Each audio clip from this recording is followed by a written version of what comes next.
Qibray tumani Qo'ng'irg'ondagi mahallaga keldik. Navbatdagi uyimizni obzor qilgani. Bu uyimizda 5 sotuv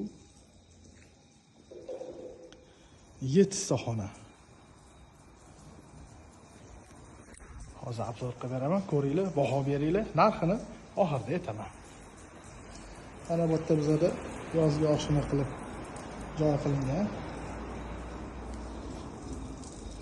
Bu yerda bizada sanuzil. Bu yerda mana podval, mana shu xonadagi podval.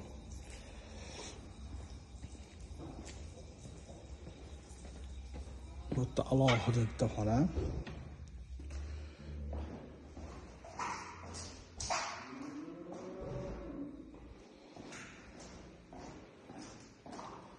Bu yerda bizada sanuzil.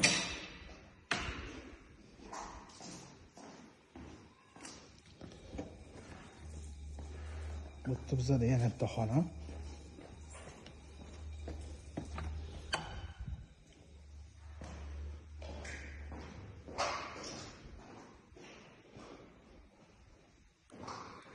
Bu xonadonimizga ikkita oila bemalol joylasha oladi.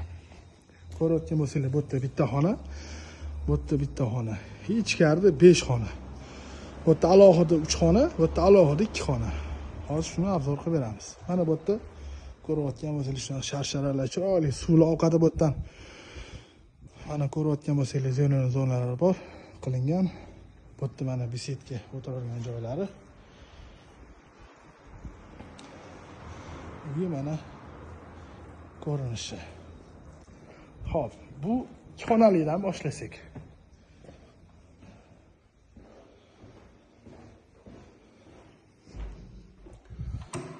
Bu yerda mana ko'rayotgan bo'lsanglar, xonamiz.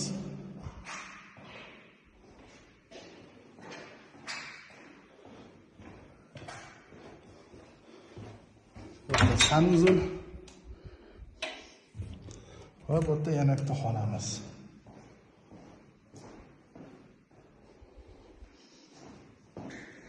Ana endi nariga 3 xonalik o'tamiz. 3 xonaligimiz mana shu eshikdan ham o'tsa bo'ladi, ko'chadan ham boyagi eshikdan kirsa bo'ladi. Bu eshigimizdan kirsangiz, bu yerda oshxonamiz bizlar bo'ladi.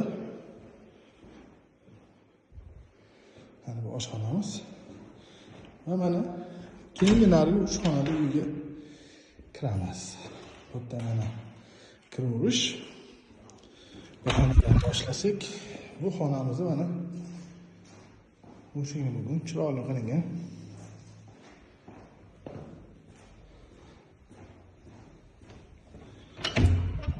Bu yerda yana bitta xonamiz bizada.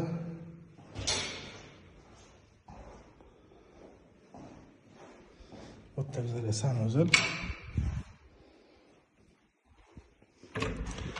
Bu yerda bizada yana bitta xonamiz. Bu orqa tomonda havo aylanish uchun joy qoldirilib ketilgan.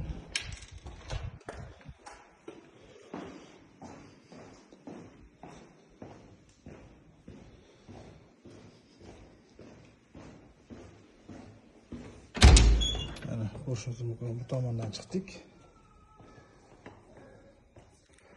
Biz bu uyimizga 215 ming so'rayapmiz.